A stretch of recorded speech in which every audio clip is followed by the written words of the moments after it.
ఈ వార్తలు మీకు అందిస్తున్నది తెలంగాణ రిపోర్టర్ న్యూస్ ఛానల్. అవకాశవాదులు అడ్డదారిలో వస్తే అడ్డంగా తొక్కుతాం. మాజీ మంత్రి జీవన్ రెడ్డి హెచ్చరిక. నా 75 సంవత్సరాల జీవితంలో ప్రజా జీవితం 50 సంవత్సరాలని, కష్టాల నుండే సుఖం వస్తుందని అభిమానుల మధ్య జీవన్ రెడ్డి ఉద్వేగపూరితంగా ప్రసంగించారు. జగిత్యాల పట్టణంలోని స్థానిక ఇందిరాభవన్లో మాజీ మంత్రి జీవన్ రెడ్డి జన్మదిన వేడుకలు సోమవారం మధ్యాహ్నం 2:30 గంటల ప్రాంతంలో పార్టీ నాయకులు, కార్యకర్తలు, అభిమానుల మధ్య ఘనంగా జరిగాయి. ఈ సందర్భంగా ఆయన మాట్లాడుతూ రానున్న మున్సిపల్ ఎన్నికల్లో అవకాశవాదులు అడ్డదారిలో వస్తే అడ్డంగా తొక్కుతామని మాజీ మంత్రి జీవన్ రెడ్డి ఆవేశపూరితంగా మాట్లాడారు.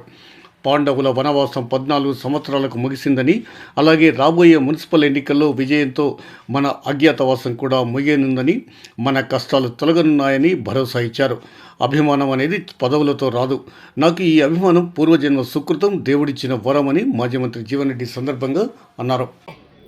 రాబోయే స్థానిక సంస్థల ఎన్నికల్లో ఇలా కాంగ్రెస్ పార్టీ జెండా ఎగరవేయటమే కాదు, అవకాశవాదులు ఎవడొచ్చినా కానీ మన అడ్డం బండైనా కానీ మన అడుగు పెట్టనియమని చెప్పంటున్నా. ఇది మా హక్కు అంటున్నాను.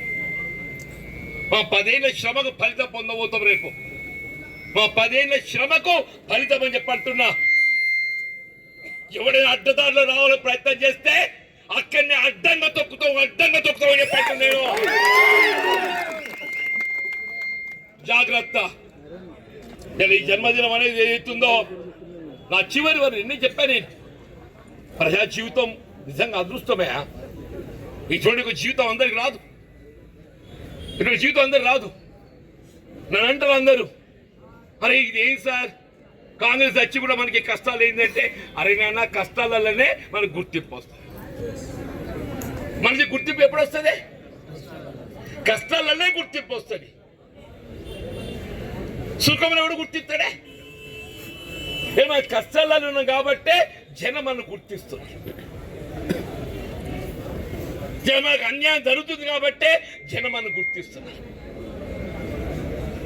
తప్పకుండా ఇవాళ ఏదైతుందో, ఇలా నేను చెప్పా, పాండవుల అజ్ఞాత వాసం ముగిసేదైతుందో, మళ్ళీ రాజ్యాధికారం ఏ విధంగా చేజిక్కించుకున్నారో ఇలా మనం కూడా ఏదైతుందో ఈ స్థానిక ఎన్నికలతో మన అజ్ఞాత వాసం ముగియబోతున్నది. ఈ స్థానిక సంస్థల ఎన్నికలతో మన అజ్ఞాత వాసం ముగియబోతున్నది.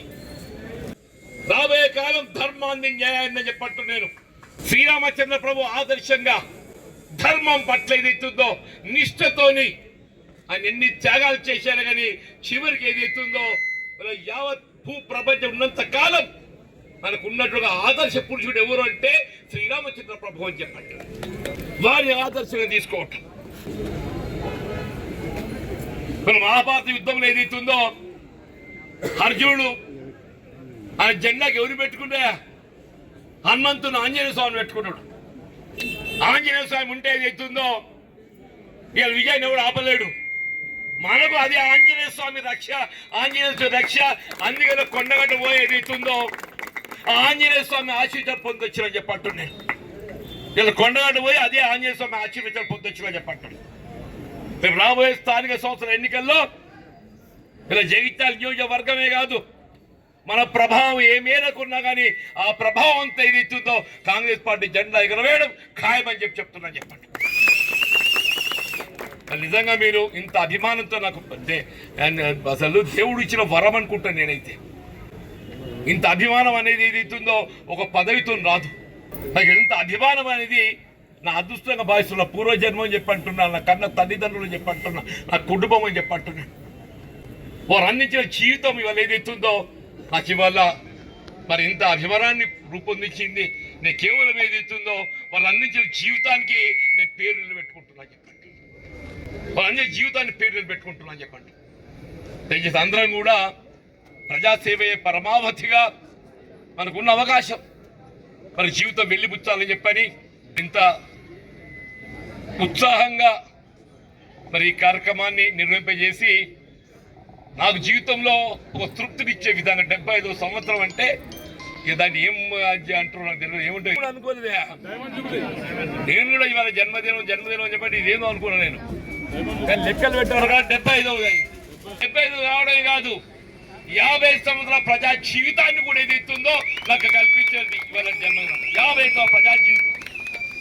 ఈ వార్తలు మీకు అందిస్తున్నది తెలంగాణ రిపోర్టర్ న్యూస్ ఛానల్.